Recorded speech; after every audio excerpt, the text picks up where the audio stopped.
Good morning, everybody, or good afternoon. It's Ms. Cortez, and I am going to show you step by step how we're going to create our tree map for our imaginative narratives.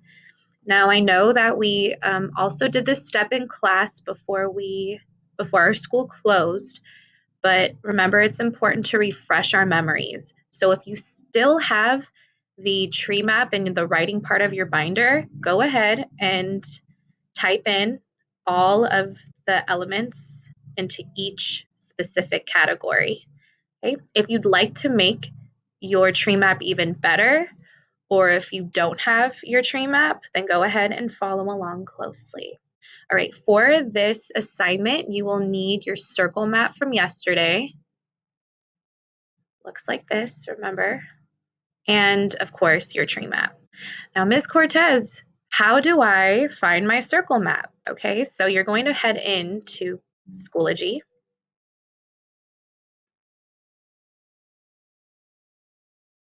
And this is all my teacher stuff. You won't be able to see this on your screen. All right, you're going to head to the writing folder, Monday's writing work, and your circle map. And then you'll actually be able to see the file right here. Once you click it, it opens up a brand new tab for you. So you can easily click back and forth. Right? Okay, so now that you all know how to access your circle map from yesterday, I'm going to go ahead and begin on my tree map. All right, here's your prompt. Oh wait, first, of course, I have to fix my heading. Ms. Cortez, the date is 3/24/20. And here's our prompt. Imagine your best friend joins you and your family on your spring vacation to blank. And for me, it will be Yellowstone National Park. You are having such a great time with your best friend that you suddenly realize that you have separated from your family. Write about what happens next. The story should be several paragraphs long. Remember, we started with our problem first. So we're going to go ahead and double click and we'll type our problem in here. Make sure to start at the end so you can delete. Remember, our problem is that my friend and I get separated from our family, from my family, on a hike.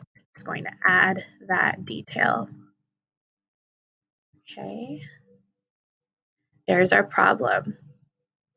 And then once we have our problem, we decided that we were going to type in our solution. Okay, because with most of these imaginative narratives, you have a problem and you have your solution. So our solution is that we finally find our family. And remember, I know some of you want to get so creative and add plot twisters, and I am willing to welcome that. If you want to have that challenge, if you want to just keep it simple, especially since this is your first imaginative narrative in third grade, then you could just stick with we finally find our family. I'm also going to put down I finally wake up from a bad. Actually, I'm going to go ahead and delete this all. So I'm editing in my head. I finally wake up from a bad dream and we are safe with my family. Period. Save and close. And there it is. Okay. You can decide at this point whether you want to go ahead and do the attempts to solve or deal with the problem, or if you want to go ahead and include your characters and setting. I'm going to go ahead and put in my attempts to solve or deal with my problem, just because this is this is a little bit more difficult thinking, and I'd like to do the harder parts of this assignment before I go ahead and do the easier parts of the assignment. So my attempts to solve and deal with the problem. Remember, my problem was that I got separated from my family with my friend on a hike. My solution was I wake up from a bad dream and I'm finally with my family. Okay. So I'm going to go ahead and number my attempts to deal with my problem. Remember, there's supposed to be 3 of them for your 3 middle paragraphs. Okay, so number 1, I think I remember we decided um, my friend dropped her phone in a rushing, winding river.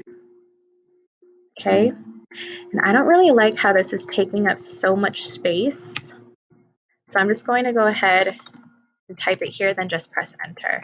My friend dropped her phone in a rushing, winding river. Next one, okay.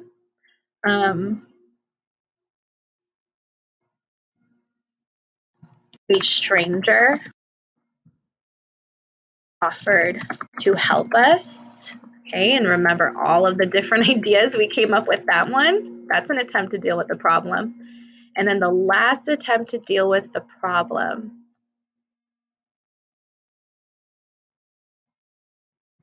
Okay, we found walkie talkies in an abandoned, remember saying N instead of A because abandoned starts with an A, abandoned tower. And see how my box is running out of room here? I just make sure that I put my cursor over and I have to make sure that there's 2 arrows pointing on each side and then I can pull it down. Save and close. All right, there are my 3 attempts to solve or deal with the problem. Okay, now I can go ahead and review this. So my problem, my friend and I get separated from my family on a hike. Here are my attempts to deal or solve with the problem. My friend dropped her phone in a rushing, winding river. So we were trying to make the call, remember, and it dropped. Oh no. A stranger offered to help us. And lastly, we found walkie-talkies in an abandoned tower. Okay, the solution, I finally wake up from a bad dream and we are safe with my family. Let's go ahead and include our characters. Okay, I'm just going to put my friend Meryl, my mom, and my dad. Okay, then my setting, of course, Yellowstone National Park. But of course, you could also, if you already have the specific settings that are going to be in each part of your story, like the rushing, winding river, what we had here, rushing, winding river. Okay, here, hiking trail. You want to include the detail about the beautiful waterfall. We can later when we're writing our flow map. And then lastly, abandoned tower. And just in case you have more throughout your writing process, you could go ahead and add them back in. Okay, here are all my story elements. Tomorrow I will be ready to go ahead and create my flow map. Before you submit this, please reread it and make sure it makes sense. Maybe you can share it with your family, share it with your brother and sister, share it with your mom and dad, your cousins, abuela, tío, whoever, okay? Just to get them excited about your story. All right, thank you guys. Have fun.